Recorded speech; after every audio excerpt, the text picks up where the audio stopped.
விஜயுடைய வருகை என்பது சீமான மிகப்பெரிய டிஸ்டர்ப் பண்ணிருச்சு. சாட்டை துருமுன்னு சீமான் பேசுனது சீமான் போன் இருக்கலாம். சவுக்கு சங்கருடைய மனைவி இவங்க மாலதி கூட பேசுறது எப்படி சாட்டை துருமுன்னு போன் இருக்கும்?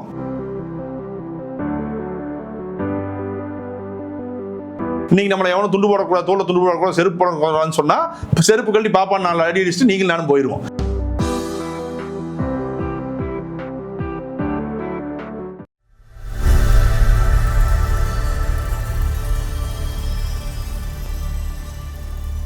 அகரம் தமிழ் நேயர்கள் அனைவருக்கும் அன்பு வணக்கங்கள். இன்று நம்மோடு நேர்காணலில் இணைந்திருக்கக்கூடிய சிறப்பு விருந்தினர் தமிழர் விடியல் கட்சியினுடைய தலைமை ஒருங்கிணைப்பாளர் திரு இளமாறன் அவர்கள். வணக்கம் சார். வணக்கம். 2026 எலெக்ஷன்ல அவருடைய ஓட்டு சதவீத விகிதம் எப்படி இருக்கு? 8% இருக்குமா, இல்ல இறங்கிடுமா, எப்படி இருக்கும்? நிச்சயமா வர்ற தேர்தலில் சீமானுடைய வாக்கு சதவீதம் என்பது பாதிக்கு பாதி 50% 60% குறைஞ்சிடும். விஜயுடைய வருகை என்பது சீமான மிகப்பெரிய டிஸ்டர்ப் பண்ணிருச்சு. இன்னொன்னு, விஜய் எடுத்துட்டு போறது சீமான் போன்ற பிரிவினை பாலிடிக்ஸ் அல்ல. விஜய் எடுத்துட்டு போறது திராவிடம் எனது கண், தமிழ் தேசியம் எனது இரு கண், ரெண்டுமே என்னோட இரு கண்கள்னு சொல்லிட்டு விஜய் எடுத்துட்டு போற பாலிடிக்ஸ் பிறப்புக்கும் எல்லா உயிருக்கும் சொல்லிட்டு எடுத்துட்டு போறாரு. யாதும் ஊரே யாவரும் கேள்வின்னு எடுத்துட்டு போறாரு. சோ சீமானுக்கு இருக்கக்கூடிய இந்த பிரிவினை வாக்குகள் முழுவதும் குறைஞ்சு போயிடும். சீமான் வாங்கின வாக்குகள்ல சீமான் 3% 4% தள்ளப்படுவாரு. மீதி வாக்குகள் சீமான் தனியா நின்னாலும் மீதி வாக்குகள் அனைத்தும் விஜய்க்கு மாறக்கூடிய வாய்ப்பு தான் இருக்குது. இன்னொன்னு, சீமான் இருந்த கேடர்ஸ் எல்லாமே வெளியே போயிட்டாங்க. அவங்க சீமானுக்கு எதிராக பிரச்சாரம் பண்ணக்கூடிய இதுவும் இருக்கு. இன்னொன்னு, நாங்க இருக்கோம்ல, நாங்க எப்படி சீமான் விட்டுருவோம் ஜெயிக்கிறதுக்கு? நீங்க அவரோட இருக்கிற சாட்டை திருமுருகனை இன்னும் அவர் வழக்க தானே செய்கிறாரு. ஆமாங்க. நீங்க ஏன்னு நீங்க பாக்கணும்ல, இவ்வளவு பேர் அனுப்புற சீமானு, நீங்களும் நானும் போன் பேசுறோம், உங்க போன் போலீஸ்ட மாட்டிருது, நான் பேசுறது பூரா வெளியே வருது உங்க போன்ல இருந்து. அப்ப நீங்க ரெக்கார்ட் பண்ணிருக்கீங்களா இல்லையா?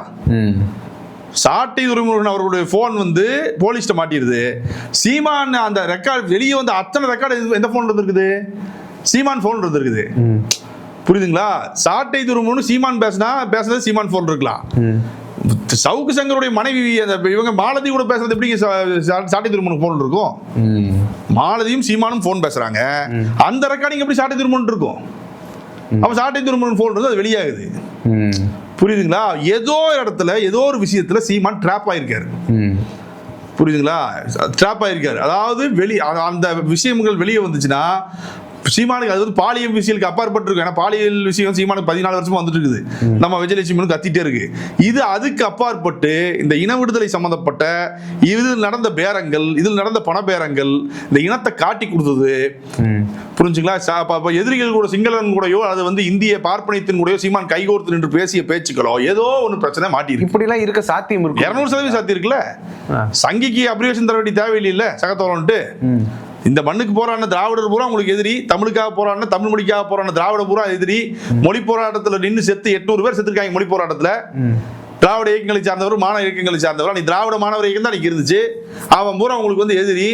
எச் ராஜா, தமிழிசை சவுந்தரராஜா, பொன் ராதாகிருஷ்ணன், இளகணேசன், உங்க பூரா உங்க அண்ணனுங்க, உங்க அண்ணன் அக்கா தங்கச்சிம்ப.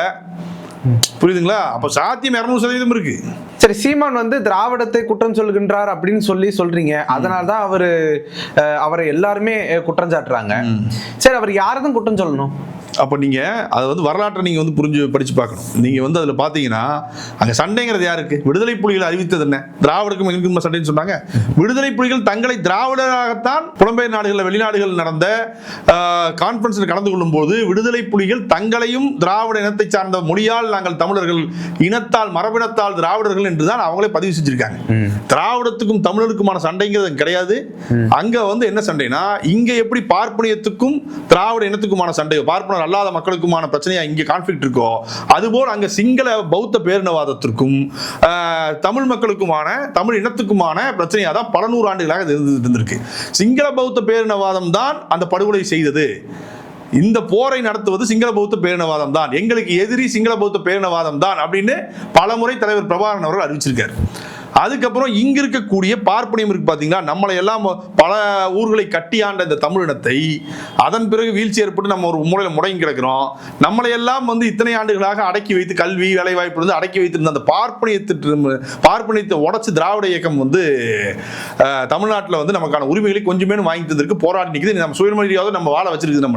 இன்னைக்கு நம்மளை எவனும் துண்டு போடக்கூடாது, தோல்ல துண்டு போடக்கூடாது, செருப்பு போடக்கூடாதுன்னு சொன்னா செருப்பு கழட்டி பாப்பான் 4 அடி அடிச்சுட்டு நீங்களும் நானும் போயிருவோம். இந்த சுயமரியாதையை நம்ம கொடுத்தது யாரு? திராவிட திராவிட இயக்கங்கள் போராட்டம், திராவிட இயக்கத்தின் சித்தாந்தம் நமக்கு அதை கொடுத்துருக்குது. இதைய தடுத்து நிறுத்துவதற்கான தேவை இங்க இருக்கிறதுனால தான் சீமானை வந்து பார்ப்பனியம் பயன்படுத்துது. நீங்க இன்னொன்னு, தமிழனுக்கு என்று ஒரு நாடு வரக்கூடாதுன்னு உலகம் முழுக்க லாபி செஞ்சது பார்ப்பனியம். சிங்கள இனத்துடன் சேர்ந்து, சிங்கள பௌத்த பேரினவாதத்துடன் சேர்ந்து, அங்க இருக்கக்கூடிய இன்டெலெக்சுவல்ஸ் கூட தமிழ்நாட்டில் இருக்கக்கூடிய பார்ப்பனி என்று இந்து ராமில் இருந்து நான் சொல்றேன், ஹிந்து ராமில் இருந்து தமிழ்நாட்டில் இருக்கக்கூடிய இவர் நம்ம ராமநாதபுரத்துல எம்எல்ஏ இருந்தார் காங்கிரஸ் ஐயர் ஒருத்தர், மணிசங்கர் ஐயர் இருந்து அத்தனை ஐயரும் ஐயங்காரும் சேர்ந்து ஒரு லாபி எடுத்து உலகத்துல தமிழனுக்கு ஒரு நிலம் வந்துடக்கூடாது, வந்தா விடுதலை புலிகளுக்கு ஒரு நிலம் அமைஞ்சுன்னா அவங்க பெரிய ஒரு ஃபோர்ஸா வந்து இஸ்ரேல் போல ஒரு பெரிய ஃபோர்ஸா, இன்டெலெக்சுவல் ஃபோர்ஸா, இந்த உலகத்துல பார்கெயின் பண்ணக்கூடிய ஒரு ஃபோர்ஸா மாறி நின்றுவாங்கன்னு சொல்லிட்டு பார்ப்பனியும் சிங்கள பௌத்த பேரினவாதத்துடன் சேர்ந்து இந்த போரை நடத்தியது. RSS இந்திய ராணுவத்துக்கு துணையாக நின்று RSS இருக்கக்கூடிய இந்திய ராணுவத்தில் இருக்கக்கூடிய RSS ஆட்கள் இருக்காங்க பாத்தீங்களா, அந்த ஆட்கள் ஒன்று கூடி நின்று திட்டம் போட்டு சிங்கள பௌத்த பேரினவாதத்தோட திட்டம் போட்டு ராஜபக்சே கூட சேர்ந்து நின்று உலகம் முழுக்க இந்துராம் போய் கம்யூனிஸ்ட் நாடுகள் முழுக்க நமக்கு உதவக்கூடாது, தமிழீழத்துக்கு உதவக்கூடாது, பிரபாகரனுக்கு உதவக்கூடாதுன்னு லாபி எடுக்கிறார். இந்துராம் போய் லாபி எடுக்கிறார். அந்த மாதிரி பல பேர் வந்து பல வேலைகளை செய்து தான் அங்க வந்து அந்த படுகொலையை வந்து நிறைவேற்றுறாங்க, இனப்படுகொலை நிறைவேற்றுறாங்க. இது சீமானுக்கு முழுக்க தெரியும். சீமான் வந்து நான் அடிச்சு சொல்றேன், 2013 அந்த கட்சி வந்து RSS பிடிக்குள்ள போனதுக்கு அப்புறம் சீமானுக்கும் சிங்கள உளவுத்துறைக்குமான பேச்சுவார்த்தை நடக்குது. எழுதி வச்சுக்கோங்க. சிங்கள உளவுத்துறைக்கும் சீமானுக்குமான பேச்சுவார்த்தை இந்திய உளவுத்துறை மூலியமா நடக்குது. நடந்து இனி சிங்கள பௌத்த பேரினவாதத்தையோ, புரிஞ்சுங்களா, அதுல இருந்து சீமான் ஸ்டாப் ஆயிருப்பாரு பாருங்க. ராஜபக்சே படுகொலை செஞ்சா இது பண்ணா, இதுக்கெல்லாம் காரணம் சிங்கள உளவுத்துறையோட சீமானுக்கு தொடர்பு இருக்கு, 100% தொடர்பு இருக்கு. சிங்கள உளவுத்துறை, இந்திய உளவுத்துறை, சீமான் 3 கையோர்க்கிறாங்க. இந்திய உளவுத்துறையில் இருக்கக்கூடிய RSS ஆட்கள் எப்படி பொதுவுல வந்து அரசியல் விமர்சகர்னு சொல்லிட்டு RSS வராருல, யாரு நம்ம ரவீந்திர துரைசாமி வராருல, அவர் என்னன்னு போடுறாங்க, RSS விமர்சகர்னா போடுறாங்க, அவர் அரசியல் விமர்சகர். புரியுதுங்களா? அந்த மாதிரி உளவுத்துறையில் இருக்கக்கூடிய பார்ப்பனியம் சார்ந்த தமிழினத்துக்கு எதிரான ஆட்கள் ஒன்று கூடி, சிங்கள இனத்தில் இருக்கக்கூடிய உளவுத்துறையெல்லாம் ஒன்று கூடி சீமானை மாற்றாங்க. சீமான் பணத்துக்காக மாறுறாரு. சீமானை மாத்தி தன்னால் இந்த பார்ப்பனியத்தால் வந்து அழிக்க முடியாத, இந்த பார்ப்பனியத்தால் நெருங்க முடியாத திராவிடம் என்ற பெருநெருப்பை அழிக்கிறதுக்கு இந்த இனப்படுகொலை பயன்படுத்து, இந்த மக்களின் இந்த 1.5 லட்சம் படுகொலையை பயன்படுத்தி இந்த திராவிட சித்தாந்தத்தின் மீது பழியை போட்டு திராவிட சித்தாந்தத்தை அழிச்சிட்டு பார்ப்பனியன் என்ன பண்ணுவான், தமிழன்னா நானும் தமிழ் பேசுற ஐயர்ன்ட்டு வந்துருவான். புரிஞ்சுங்களா? ஆனா நான் திராவிடன் வர முடியுமா? வர முடியாது. அப்போ இப்போ இவனை வந்து சீமான்ங்கிற போர்வை வைத்து, தமிழ் தேசியம்ங்கிற போலி தமிழ் தேசியம் என்ற போர்வை வைத்து இந்த திராவிடத்துக்கான கான்ஃபிளிக்ட், ஒரு திராவிடத்தின் மீதான வன்மத்தை கக்கி திராவிடத்தை அழிக்க வேண்டிய வேலை திட்டத்தை யார் கொடுக்குறா? இந்திய உளவுத்துறையில் இருக்கக்கூடிய பார்ப்பனிய லாபி சீமானுக்கு கொடுக்குது. இதுதான் நடந்துட்டு இருக்கு. அந்த எச்ச வேலையை தான் சீமா இதுவரைக்கும் செஞ்சுட்டு இருக்கா. அப்படி இன்னைக்கு எச் ராஜாவுக்கு எதிராக நீதித்துறை வந்து எச் ராஜா பேசின வன்மத்தை எத்தனை தடவை நம்ம பார்த்துருக்கோம், எவ்வளவு வன்மமா பேசியிருக்காரு. அந்த வன்மத்துக்கு ஒரு குற்றம் வைக்கும் வகையில் ஒரு 6 மாசத்துக்கு நீதிமன்றம் தீர்ப்பு கொடுத்துருக்கு. விசாரிக்காம தீர்ப்பு கொடுத்துருப்பாங்க நீதிமன்றம். அதே விமர்சிச்சு என்ன அவருக்கு கொடுத்தா, அவருக்கு எதுக்கு இப்ப தண்டனை? அவர் என்ன சொல்றாருன்னா, அவரை விமர்சிச்சிருக்கிறதுக்கு தான் சொல்லியிருக்கிறாரு. அப்ப சீமான் என்ன பண்ணும், என்னை எல்லாம் விமர்சிச்சிருக்கான்னு சொல்லிட்டு கொண்டு போய் கோர்ட்ல போட்டு கேஸ் நடத்தணும். நடவடிக்கை எடுக்கிறாங்களா திமுக அரசு? தாராளமா போய் கொடுக்க சொல்லுங்க. திமுக அரசு நடவடிக்கை எடுக்கலங்கிறாரு. என்ன கேஸ் என்னைக்கு கொடுத்துருக்காரு? போய் எம்எல்ஏ பேசுறாங்கன்னு கேஸ் கொடுத்துருக்காரு. ஏதாவது இல்ல, அவர் என்ன சொல்றாருன்னா, என் வீட்டுல இருக்கிறவங்க, என் பொண்டாட்டி, என்னுடைய பிள்ளைய வந்துட்டு தப்பா பேசுறாங்க, அவங்க மேல திமுக அரசு நடவடிக்கை, அவங்க மனைவியில தவறா பேசுறது மாதிரி தெரியல. நிறைய ஊடகங்கள சொல்றாரு அவர். இல்ல அவங்க என்ன பேசுறாங்கன்னா, நீ தெலுங்கு மக்கள் பூரா வந்து வேசி மக்கள் பேசுறா, இவ யாரு கஸ்தூரி பேசுறா, குண்டிகாட்டி மானியம் வாங்கின பார்ப்பனை பரம்பரை சேர்ந்த அவங்க பாட்டிகளை கதை தெரியுமில்லங்க, சோழர் காலத்துல குண்டிகாட்டி மானியம் ஒரு மானிய கல்வெட்டே இருக்குது. அவங்க பாட்டிகளுக்கு, பாப்பனை பாட்டிகள் வந்து அங்கிருந்து வந்த ஆரிய பாட்டிகளுக்கு எப்படி எல்லாம் நிலம் கொடுத்தாங்கிற கல்வெட்டு இருக்குது. அவ என்னங்கிற உழைக்கும் மகளாக இருக்கக்கூடிய தெலுங்கு பேசும் இங்க இருக்கக்கூடிய மக்களை, தமிழ் மொழியிலிருந்து திருப்பி விட்டு பிரிந்து போன நம்முடைய முன்னோர் இனத்தை சார்ந்த மக்களை அவ என்னங்கிறா, அவங்க எல்லாம் வந்து விபச்சாரம் செய்வதற்காக, அரசர்களுக்கு விபச்சாரம் செய்வதற்காக ஆந்திரால இருந்து வந்தாங்கன்னு சொல்லி பேசுறான். அவளுக்கு ஆதரிச்சு பேசுறான் இவன்.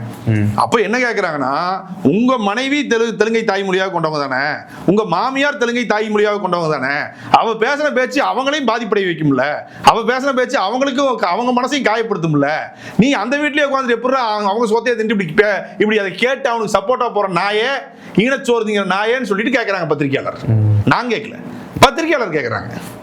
அது நியாயமான கேள்வி தானே? நியாயமானது. கோர்ட்டே விசாரிச்சாலும் சீமான திரும்பி சொல்லி நாலு துப்பிட்டு துரத்தி விட்டுரு வெளியே. இப்படி ஒரு ஈனப்பயலாளா நீ உன் பொண்டாட்டியும் தாண்டா பேசியிருக்கா, உங்க மாமியார் உங்க வீட்டு பெண்களையும் தாண்டா அவன் பேசியிருக்கான். இதுக்கு போய் மானங்கட்ட நாயை ஈத்தர சப்போர்ட் பண்ணி நிற்கிறியாடா அப்படின்னு சொல்லி திரும்பி நின்றான்னு சொல்லி ஜட்ஜி 2 துப்பி துரத்தி விட்டுருப்பாரு சீமான வெளியே. உங்களுடைய நேரத்தை ஒதுக்கி எங்களோட கருத்துல பந்தமிக்கு நன்றி சார்.